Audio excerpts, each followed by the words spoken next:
వివాహం ఆలస్యం, నిరుద్యోగం, ఉద్యోగ సమస్యలు, ఆర్థిక సమస్యలు, నరదృష్టి, వ్యాపారాభివృద్ధి కొరకు ఈ ఆలయాన్ని సందర్శించండి. శనీశ్వర దేవాలయం road number 3, Dwarakanagar main road, Munuganur, Hayat Nagar, Hyderabad, Telangana.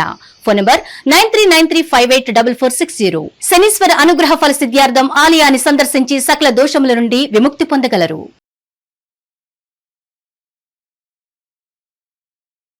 2025కి 26కి జనవరి 1 నుంచే వీళ్ళకి ఎల్నాట్స్ జరుగుతుంది.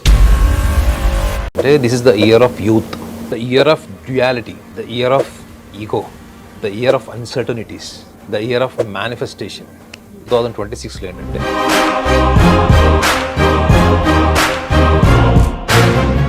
నాగనాథ్ గారు, మరి ఇప్పుడు మనం వృషభ రాశి గురించి మాట్లాడుకుందామండి. వాళ్ళు ఎప్పుడు మూడీగా ఉంటారు, చాలా టైం టేకింగ్ తీసుకుంటూ ఉంటారు, మొండిగా ఉంటారు, ఎవరి మాట వినరు, ఇట్లాంటివి వింటూ ఉంటాం కదా. 2025లో వాళ్ళకి ఇప్పుడు 2026లో ఏమైనా చేంజెస్ ఉంటాయా? వాళ్ళ లైఫ్లో ఏమైనా డిఫరెన్సెస్ ఉంటాయా? ఈ 2026లో ఉన్న వాళ్ళ స్వభావంలో ఏమైనా మార్పు వస్తుందా? అంటే యాక్టివ్గా వాళ్ళ పనులు వాళ్ళు చేసుకోవడము, సమాజం గుర్తించే మంచి పనులు చేయడము, ఇట్లాంటివి ఏమైనా జరిగే అవకాశం ఉంటుందంటారా? వాళ్ళ గురించి చెప్పండి. హిట్ ప్రేక్షకులకు అందరికీ కూడా నమస్కారం. రషిణి గారు, వాళ్ళు మూడీగా, పోస్ట్ పోన్మెంట్, ప్రొక్రాస్టినేషన్, డిలే, ఇవన్నీ ఎందుకుంటాయి చెప్పండి. వాళ్ళకి పని రాక్షసులు అని పేరు ఉంటుంది. అంటే ఇది బుక్స్ లో ఉందో లేదో కానీ నేను చెప్తాను. పని రాక్షసులు అంటే అర్థం ఏంటి? వాళ్ళకి మీరు ఎంత పని ఇచ్చినా, వాళ్ళు ఒక వృషభ రాశి వాడు చేసే పని ఇచ్చినా చేస్తారు, నలుగురు పని ఇచ్చినా చేస్తారు, 10 మంది పని తీసుకొచ్చి వాళ్ళని ఎత్తిన పెట్టినా చేస్తారు. అంటే గొడ్డి చాకరీ అంటారు కదా, అలా కష్టపడి చేస్తుంటారు. అంటే వాళ్ళు అంటే మీరు వాళ్ళ పర్సనాలిటీ గురించి అడిగారు కాబట్టి ఒక ఇంపార్టెంట్ ఆస్పెక్ట్ చెప్పాలి. ఏంటంటే వాళ్ళకి they don't know how to say no. నాకు నేను ఈ పని చెయ్యను, నా వల్ల కాదు, నేను చెయ్యలేను, ఇప్పటికే నాకు చాలా పని ఉంది, నా పని నేను చేసుకోవాలి, మీ పని మీరు చేసుకోండి అని సూటిగా, అసెప్టివ్ గా, బ్లంట్ గా చెప్పడం వాళ్ళకి రాదు. కాబట్టి వీళ్ళు చాలా సందర్భాల్లో అవతల వాళ్ళు చెప్పినప్పుడు వాళ్ళ కాన్షియస్ మైండ్ ఏంటంటే ఓకే ఓకే ఓకే వస్తా, రేపు వస్తా, తప్పకుండా చేస్తాను, okay okay okay okay don't worry. ఆ టైంలో వాళ్ళకి మొహమాటం, అవతల వాళ్ళు ఏమని అనుకుంటారేమో అనేటువంటి కొంచెం సానుభూతి, అవతల వాళ్ళని బాధ పెట్టకూడదు అనే మానవత్వం, ఈ మూడు వాళ్ళకి తెలియకుండా వాళ్ళ మనసులోంచి బయటకు వచ్చేస్తుంది. సో ఇది ఎలా అర్థం చేసుకోవాలి? ఇయర్ 2026 వీళ్ళకి 2025 నుంచి 2026కి వస్తే వీళ్ళ స్పీడ్ పెరుగుతుందని అడిగారు. ఈ సంవత్సరం వీళ్ళకి గమనించాలి, వృషభ రాశి వాళ్ళు గమనించాల్సి ఏంటంటే they must learn to understand this is the year of youthfulness, this is the year of uncertainties, the year of ego, the year of manifestation. So ఇన్ని రకాల ఆలోచనలు, తీవ్రత, అంటే మన జీవితంలో ఊహించనివి చాలా పరిణామాలు, అంటే గొప్పవి జరగచ్చు. మనం ఎందుకు ఏముందిలే ఇది చాలా క్యాజువల్ గా తీసి పడేసేది కూడా మనకి మెడకు చుట్టుకునే అవకాశం ఉంటుంది పరిణామాలు. సో వృషభ రాశి వాళ్ళకి ముఖ్యంగా ఈ సంవత్సరంలో స్టార్టింగ్ లో, ముఖ్యంగా జనవరి టు వాళ్ళకు ఒకవేళ జూన్ వరకు ఒకవేళ మన ఇది ఫేవరబుల్ టైం కాదంటే మాత్రం ఖచ్చితంగా వీళ్ళకి ఫిబ్రవరి నుంచి జూన్ వరకు is a very favourable time. So February to June again వాళ్ళకి ఎక్కడి నుంచి వస్తుందంటే మనకి సెప్టెంబర్, అక్టోబర్, ఇవి most favourable months for these people. అయితే ఈ వృషభ రాశి వాళ్ళకి ఒకసారి మనం చూసుకుంటే వాళ్ళకి చతుర్థ భావం, అంటే వాళ్ళ రాశి నుంచి చతుర్థ భావంలో వాళ్ళకి కేతు ఉంటాడు సింహరాశిలో. అట్ ద సేమ్ టైం వాళ్ళకి దశమ భావం అయినటువంటి కుంభరాశిలో వాళ్ళకి రాహు ఉంటాడు, ప్లస్ లాభస్థానం అంటే డిజైర్ హౌస్ ఉంటాడు, దాంట్లో వాళ్ళకి శని ఉంటాడు. ఈ త్రూ అవుట్ ద ఇయర్ వాళ్ళకి ఏంటంటే ఈ మూడు ప్రధాన గ్రహాలు ఏవైతే ఉన్నాయో, రాహు, కేతువు, శని గ్రహము, జనవరి 1 నుంచి డిసెంబర్ 31 వరకు అవి మారవు. ఒక గురు సంచారము మే ఎండింగ్ నుంచి జూన్ లో వాళ్ళకి ఇప్పుడు ధనస్థానంలో, వాక్స్థానంలో ఉన్నటువంటి గురువు కర్కాటక రాశిలోకి షిఫ్ట్ అవుతుంది. సో కాబట్టి వీళ్ళు గమనించాల్సింది ఏంటంటే ఈ సంవత్సరంలో వీళ్ళకి యాజ్ అన్ ఎంప్లాయీస్ గా వీళ్ళకి అపారమైనటువంటి అవకాశాలు వస్తాయి. వండర్ఫుల్ ఆపర్చునిటీస్ వస్తాయి ఫ్రమ్ ఫిబ్రవరి. సో ఆపర్చునిటీస్ వస్తాయి, ట్రావెలింగ్ చేసి బయటకు వెళ్ళి ఉద్యోగాలు చేసే అవకాశాలు వస్తాయి.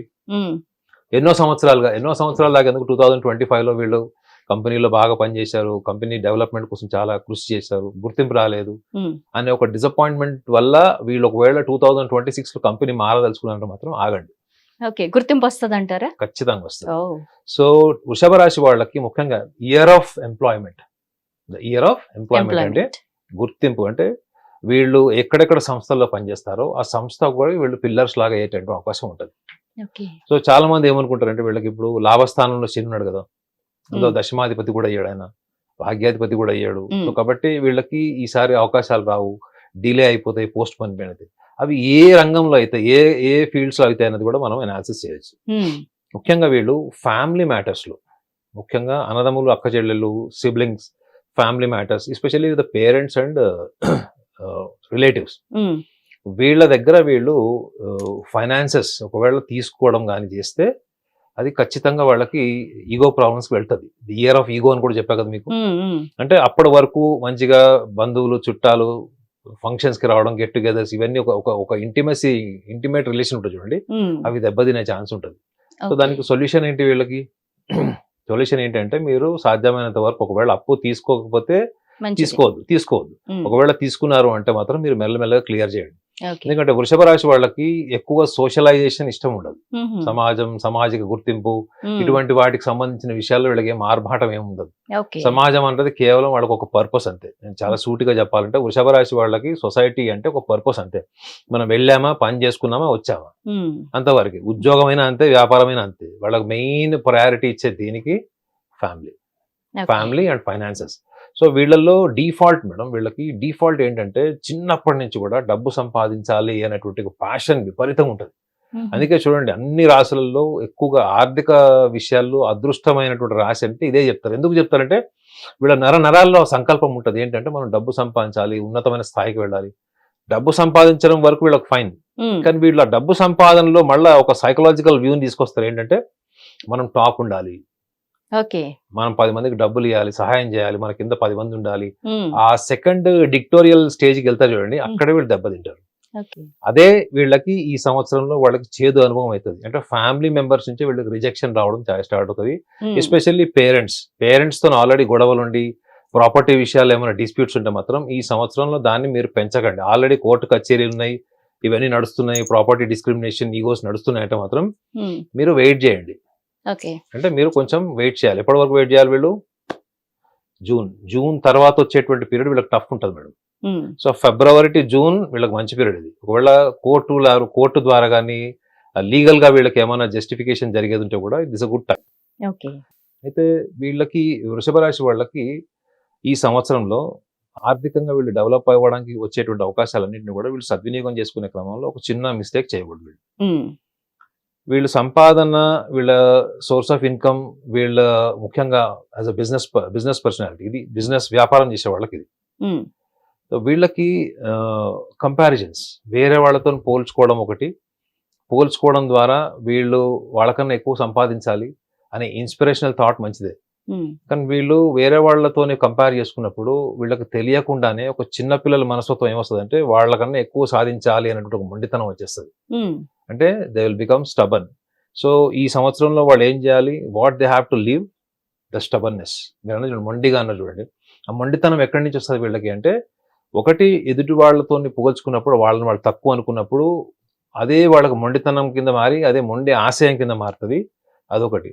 రెండోసారి ఎప్పుడు వీళ్ళు మొండిగా అవుతారంటే వీళ్ళని ఎవరన్నా తప్పులు లెక్క పెట్టినా, విమర్శించినా, తక్కువ చేసినా వీళ్ళు చాలా మొండిగా తయారైపోతారు. సో ముఖ్యంగా వీళ్ళు గమనించాల్సింది, వీళ్ళని ఎవరైనా మిస్టేక్ చేసినప్పుడు ఎందుకు వీళ్ళు స్టబన్ అయిపోతారు, ఎందుకు డిఫెన్సివ్ మెకానిజం అంటే వీళ్ళ ఆలోచనలు, అభిప్రాయాలు, వీళ్ళ సిద్ధాంతాలు ఉంటాయి కదా, ఇది వీటిని వీళ్ళు ఎప్పుడు కూడా ప్రశ్నించే సమాజంలోకి తీసుకెళ్ళాలి. కుటుంబ సభ్యులు కావచ్చు, బెస్ట్ ఫ్రెండ్స్ కావచ్చు, ఇంకెవరైనా కావచ్చు, మీ ఒపీనియన్స్ ని మీరు క్రాస్ చెక్ చేసుకునే సమాజంలోకి ఎంటర్ అయినప్పుడు మీ ఒపీనియన్స్ ని మీరు మార్చుకొని రిఫార్మ్ చేసుకునే అవకాశం ఉంటుందా లేదా చెప్పండి? అవునా కదా? వీళ్ళు ఏం చేస్తారు? చెయ్యరు. వాళ్ళే దాన్ని కర్త కర్మ క్రియలాగా అన్ని వీళ్ళు దాన్ని మాడిఫై చేసి దాన్ని రకరకాలుగా మార్పులు చేసి బయట ప్రపంచానికి తెలియకుండా ఒక ఇంట్రోవర్ట్ పర్సనాలిటీ లాగా మిగిలిపోతారు వీళ్ళు. అదే విషయంలో చూడండి, వీళ్ళు ఎవరితోనైనా ఓపెన్ గా మాట్లాడి డిస్కస్ చేసుకొని ఒక బెటర్ డెసిషన్ తీసుకుంటే వాళ్ళ ఎక్స్పెక్టేషన్ కన్నా ఎక్కువ రిజల్ట్ వస్తుంది. ఎక్కువ సక్సెస్ అవుతారు, ఎక్కువ ఐడెంటిటీ వస్తుంది, ఎక్కువ పాపులారిటీ వస్తుంది. ఓకే. కానీ వీళ్ళు అది చెయ్యరు. వాళ్ళలో So, వాళ్ళే మదన పడిపోతుంటారు. వాళ్ళే ఐడియా క్రియేట్ చేసుకుంటారు, వాళ్ళు దాన్ని ఎగ్జిక్యూట్ చేస్తారు, ఆ ఫెయిల్యూర్ మేనేజ్మెంట్ వాళ్ళే చేసుకుంటారు. సో అవుట్ సోర్సింగ్, బయట ఎక్స్టర్నల్ ఫ్యాక్టర్స్ ని వీళ్ళు తీసుకోరు. సో ఈ ఇయర్ వీళ్ళకి ఏం సలహా, వీళ్ళ ఇయర్ కి ఏం చెప్తుంది అంటే, first of all they should learn to say no. Okay. అనవసరమైన సలహాలు, అనవసరమైనటువంటి సహాయ సహకారాలు, అనవసరమైనటువంటి గుర్తింపుకి ఫస్ట్ మీరు నో చెప్పండి. రెండవది ఏంటి, మీరు ఎంత కాదనుకున్నా కానీ ఈ సంవత్సరంలో మీకు మోర్ దాన్ 6 to 7 months వీళ్ళకి మోస్ట్ ఫేవరబుల్ డ్యూరేషన్, ఆల్రెడీ చెప్పాను. సూపర్. సో వీళ్ళు దేనికి భయపడుతున్నారు అనుకుంటే, they should be very fearless, they should be fearless, they should be selfish. ఈ ట్యాగ్ లైన్ వీళ్ళకి సెట్ అవుతుంది. ఎందుకంటే వీళ్ళు భయపడ్డారా ఈ సంవత్సరంలో మంచి మంచి అవకాశాల మీద వీళ్ళు పట్టు సాధించడంలో వీళ్ళు పట్టు కోల్పోతారు. రెండోది ఏంటి, బీయింగ్ సెల్ఫిష్.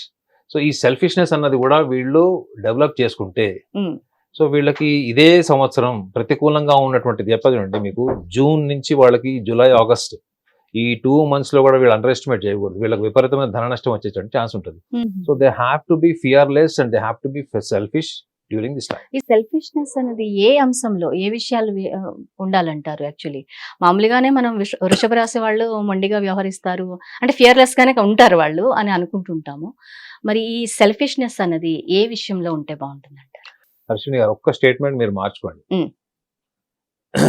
వృషభ రాశి వాళ్ళు ఫియర్లెస్ అన్నారు, నో కాదా? మోస్ట్ ఫియర్ఫుల్ పీపుల్ వాళ్ళే. మొండిగా ఉండడం వేరు, ఆవేశం వచ్చినప్పుడు అరవడం వేరు, ఎదురుదాడికి తిరగడం వేరు. ఓకే. కానీ కరేజ్, ఇప్పుడు చూడండి, ఒక వృషభ రాశి వాళ్ళకు చిన్న సలహా ఇస్తాను. ఒక పెద్ద సముద్రాన్ని వీళ్ళు వాళ్ళ సొంత టెక్నాలజీతో దాన్ని పెట్రోల్ లాగా తయారు చేస్తారు. తయారు చేసి ఒక ప్రాజెక్ట్ చేస్తారు. ఇంకా అది మార్కెట్ లోకి వచ్చి ఎగ్జిక్యూట్ అయిపోతుంది అనమాట. వీళ్ళు ఫైల్ మీద సంతకం పెడితే ఆ సంతకం బెటర్.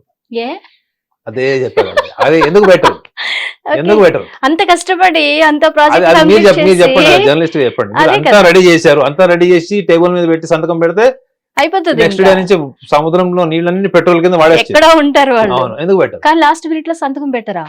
అది hesitation, the fear of being criticised. వీళ్ళు భయపడేది దేనికంటే, నన్ను విమర్శిస్తారు, వీళ్ళు విమర్శలని ఎదుర్కోలేరు madam. Okay, what my point? yes exactly. వాళ్ళు కష్టపడి పని చేస్తారు, పక్క వాళ్ళ పని కూడా చేస్తారు, ఎవరైనా చెప్తే నో అనరు, నిజాయితీగా ఉంటారు, అంతా చేస్తున్నారు. కానీ వాళ్ళని వాళ్ళు విమర్శలు ఎవరైనా చెప్తే తీసుకోలేదు, విమర్శ తీసుకోరు, భయపడతారు విమర్శకి. పోనీ విమర్శించడం కూడా వీళ్ళు తప్పు పట్టడం అట్లా చేయరు. కానీ ఆ విమర్శని హ్యాండిల్ చేయడం అంటే, వీళ్ళు ఒక ఊహా ప్రపంచంలో ఉంటారు మేడం, బయట ప్రపంచంతో కలవరు. అందుకే చూడండి, వీళ్ళకి ఎక్కువగా స్నేహితులు ఉండరు. ఆ స్కూల్ నుంచి ఉన్న ఫ్రెండ్సే 60 ఏళ్ళ వరకు వాళ్ళే ఉంటారు, వాళ్ళే తిట్టుకుంటుంటారు, వాళ్ళే అలుగుతారు, వాళ్ళే గిఫ్ట్లు ఇచ్చుకుంటారు, వాళ్ళే ఫంక్షన్కి వస్తారు తప్ప. నిజమా సార్? చూడండి, వృషభ రాశి వాడికి నరకం ఏంటి తెలుసా అండి? ఒక కొత్త ప్లేస్ కి తీసుకెళ్లి గ్రూప్ లో వదిలేసి మాట్లాడమంటే అంతకంటే పెద్ద నరకం ఉండదు. వాళ్ళని స్టేజ్ మీద ఎక్కి మాట్లాడమనండి, నరకం ఉండదు. అదే మీరు స్టేజ్ మీదకి ఎక్కి ఆల్రెడీ ఒక పుస్తకంలో ఉన్నది చెప్పమనండి, ఒక శ్లోకమో తాత్పర్యమో లేకపోతే ఇంకేదైనా వాళ్ళు స్క్రిప్టెడ్ అంటే లిటరేచర్ రిలేటెడ్ అంటే వాళ్ళు చెప్తారు. కానీ మీరు 10 మందిలోకి వెళ్ళి మిమ్మల్ని మీరు అడ్రస్ చేసుకోవాలి, మిమ్మల్ని మీరు ఎగ్జిక్యూట్ చేసుకోవాలంటే మాత్రం ఇక వాళ్ళకి అంతకంటే పెద్ద నరకం ఇంకోటి ఉండదు, కావాలని వెళ్ళిపోతారు. సో వీళ్ళు భయపడతారు మేడం ఎక్కువగా. The fear of being rejected, the fear of insult, the fear of demotivation, ఇది వీళ్ళు నేర్చుకోవాలి madam. They should learn to be fearless. And second point ఏంటి, వీళ్ళకి దే షుడ్ బి సెల్ఫిష్. అంటే వీళ్ళకి వృషభ రాశి వాళ్ళకి కొంత స్వార్థము ఇవన్నీ ఉంటాయని ఉంటది అనమాట. సో వీళ్ళు దేనికి భయపడతారో చెప్పాను కదా, ఆ fear of failure, the fear of demoralisation, fear of criticism or fear of being neglected. So వీటిని వీళ్ళు ఈ 2026 లో పక్కన పెట్టి, వీళ్ళు నార్మల్ గానే పని రాక్షసులు అని చెప్పా కదా, వీళ్ళు ఒక పని ఇస్తే చాలు, వీళ్ళు ఆ పనిలో ఎంత ఇన్వాల్వ్ అయిపోతారంటే, జనరల్ గా టీమ్ సపోర్ట్ తో అందరు బాగా చేస్తారు, అవునా? వీళ్ళు ఒక్కళ్ళుగా ఉన్నప్పుడు 10 మంది చేసే పని వీళ్ళు ఒక్కళ్ళు చేసేస్తారు. సో ఈ సంవత్సరంలో they should focus more on their work than trying to impress people, trying to create more importance in family or in siblings or else in working place. So ఎక్కువ వర్క్ మీద, సింగిల్ టాస్క్ మీద focus చేసి, అవసరమైతే మీరు పనిచేసే సంస్థలో మీకు సంబంధించిన టెక్నాలజికల్ బ్యాక్గ్రౌండ్ లో కొత్త కోర్స్ ఏమైనా నేర్చుకోండి. ఇంకా అడ్వాన్స్ టెక్నాలజీ ఏదైనా నేర్చుకోండి తప్ప మనకి 2025లో ప్రమోషన్ రాలేదు, మనకు ఆన్సైట్ రాలేదు, ఇంకా వేరే అన్నీ మనకు ఇన్సెంటివ్స్ ఆగిపోయినాయి అని చెప్పి మీరు 2026లో మాత్రం ఎట్టి పరిస్థితుల్లో రిస్క్ తీసుకొని ఉద్యోగాలు మానేసి ఇంకో కంపెనీలకు వెళ్ళకండి. వీటి వెనక కారణం కూడా ఏంటంటే the fear of losing their image. వాళ్ళు క్రియేట్ చేసుకున్న ఇమేజ్ ఉంటుందండి, ఆ ఇమేజ్ కి భయం. So they should be fearless. They get everything. Okay, they get everything at end. They should be patient, tolerant. Selfishness అనగానే నేను నాది అనే స్వార్థానికి డిఫరెంట్ గా ఒక మీనింగ్ ఉంటుంది. You are being with yourself. వీళ్ళకు గొప్ప లక్షణం ఏంటంటే వీళ్ళు ఎప్పుడు వీళ్ళ సెల్ఫ్ తోనే ఉంటారు. చూడండి, వీళ్ళు ఫ్యామిలీ మెంబర్స్ ని, పేరెంట్స్ పక్కన పెడితే వీళ్ళలో వీళ్ళు ఉంటారు ఎప్పుడు. అదే ఉందండి. అంటే వీళ్ళు ఎప్పుడు ఒక మెడిటేటివ్ స్టేట్ లో ఉంటారు వీళ్ళు. అంటే వాళ్ళలో వాళ్ళు ఉండి వాళ్ళు ప్రపంచాన్ని ఒక శ్రోతలాగా చూస్తారు కదా, ప్రపంచాన్ని ఒక శ్రోతలాగా చూస్తారు. ఒక యూనివర్సిటీ ప్రొఫెసర్ స్టూడెంట్స్ ఎట్లా అబ్జర్వ్ చేస్తాడు చెప్పేటప్పుడు, క్లాస్ చెప్పేటప్పుడు, ఒక సైకాలజిస్ట్ ఒక పేషెంట్ ని కానీ క్లయింట్ ని కానీ ఎట్లా అబ్జర్వ్ చేస్తారో అట్లా ప్రపంచాన్ని అబ్జర్వ్ చేస్తారు తప్ప ప్రపంచంతో ఎట్టి పరిస్థితుల్లో ప్రపంచం ఫోర్స్ చేసినట్టు, ఒక సందర్భం వాళ్ళని లాగినట్టు, వాళ్ళ పరిస్థితులని అన్నింటిని పక్కన పెట్టేసి వెళ్ళిపోయే టైప్ అయితే వీళ్ళు అసలు కాదు. So they are already with being with their self. Self is something your meditative process. అది అంటే మీలో మీరు ఉన్నట్టు. ఈ యొక్క సెల్ఫిష్నెస్ ని నేను ఎందుకు చెప్తున్నాను ఇయర్ అంటే, వీళ్ళు ఈ సంవత్సరంలో అన్సర్టనిటీస్ అన్ని కూడా ఫ్యామిలీ రిలేటెడే ఉంటాయి. More related to the family and siblings. So వీళ్ళు అనవసరంగా వాళ్ళ కోసం వీళ్ళు త్యాగం చేసి లేనిపోనివన్నీ నెత్తినేసుకొని భరించి కుటుంబ సభ్యుల్ని 100 సార్లు క్షమిస్తారు వీళ్ళు. వాళ్ళు ఎన్ని వెధవ పనులు చేసినా ఎట్లా ఉన్నా తిడతారు, అవసరమైతే ఒక లాగొట్టు కొడతారు, కానీ వాళ్ళని వదులుకోలేరు. ఈ సంవత్సరం మీరు ఏం చేయాలి? వదిలేయండి. You drop down. లేదు నేను వదలలేను, ఇన్ని సంవత్సరాల నుంచి ఉంది కదా, నేను వదిలేయమన్నది ఏంటి? వాళ్ళని పూర్తిగా కట్ చేయమని కాదు కదా, ఎమోషనల్ గా డిస్కనెక్ట్ అవ్వండి. ఎమోషనల్ గా మీరు ఎక్కడికి వెళ్ళాలి? మీరు చేసే పని మీలోకి వెళ్ళాలి. So you become more emotional to work better, or work for the welfare, or work for the company, or you are into whichever the business you are into. So than working for deliberate relations, than working for deliberate relations, వీళ్ళకి సంతృప్తినిచ్చేది ఏంటి ఈ సంవత్సరంలో? వాళ్ళ life లో personal satisfaction కి employment and business. So దీని మీద వీళ్ళు ఎక్కువగా ఫోకస్ చేయండి. ట్రావెలింగ్ చేయండి. Okay, even travelling to hill stations, holy places. Main వీళ్ళు హోలీ ప్లేసెస్ వాటికి వెళ్తే మాత్రం hill stations I definitely suggest. Holy places అంటే మీకు రకరకాల ప్లేసెస్ ఉంటాయి, బట్ హిల్ స్టేషన్. సో వీళ్ళకి travelling, hill stations, holy places are highly advised. So వీళ్ళకి ఈ ట్రావెలింగ్ వల్ల ఏమవుతుందంటే వీళ్ళ దృక్పథం, ఆలోచన ఇంకా చాలా విశాలవంతం అవుతుంది. They will become more broader. So లేదనుకుంటారా నేను ఇలానే ఉంటాను, నేను ఎఫర్ట్ చేయను ఈ సంవత్సరం అనుకుంటే మాత్రం ఈ సంవత్సరం చెప్పా కదా 2026 ముఖ్యంగా postponement, laziness, procrastination or else delay, వీళ్ళకి మాత్రం ఈసారి చుక్కా చూపిస్తుంది ఈ సంవత్సరం. అంత టఫ్ ఉంటుంది వీళ్ళకి. సో కాబట్టి నా సూచన కూడా ఏంటంటే you be with yourself. You are already being with yourself వృషభ రాశి వాళ్ళు. సో కాబట్టి మీరు చేసే పనిని ఎక్కువగా డివైన్ గా భావించండి. Don't try to search the divinity outside, just search the divine within yourself, because you are always there with yourself. So ఈ being with yourself is selfishness. అంతే తప్ప నేను, నాది, నా స్వార్థం అన్నది meaning కాదు. ఇది కొంచెం హయ్యర్ లెవెల్ కి వెళ్ళి వాళ్ళు కనుక అర్థం చేసుకుంటే ఈ సంవత్సరంలో వాళ్ళకి ప్రతికూలంగా ఉన్న మాసాలు కూడా వీళ్ళకి అనుకూలంగా మారుతాయి. సూపర్ సూపర్, చాలా యూస్ఫుల్ విషయాలు చెప్పారండి వృషభ రాశి వారికి. Thank you very much. ప్రపంచవ్యాప్తంగా ఉన్న భారతీయులందరికీ, హిట్ టీవీ ప్రేక్షకులందరికీ నూతన సంవత్సర శుభాకాంక్షలు. హిట్ టీవీ యాప్, ఇందులో short news, live news, entertainment shows, movies, digital magazines తో పాటు మీ జిల్లా వార్తలను కూడా ఫ్రీగా చూడొచ్చు. ఇంకెందుకు ఆలస్యం, వెంటనే హిట్ టీవీ యాప్ ని డౌన్లోడ్ చేసుకుని ఫ్రీగా ఎంటర్టైన్మెంట్ పొందండి. Hit TV app, hit TV app, please download hit TV app. Hit TV app ని ఫ్రీగా డౌన్లోడ్ చేసుకుని ఎంజాయ్ చేయండి. మీకు నచ్చిన ఎంటర్టైన్మెంట్ కోసం హిట్ టీవీ యాప్ ని ఫ్రీగా డౌన్లోడ్ చేసుకుని ఎంజాయ్ చేయండి. హిట్ టీవీ యాప్ ని డౌన్లోడ్ చేసుకుని ఆస్వాదించండి, ఆశీర్వదించండి. ఇంతమంది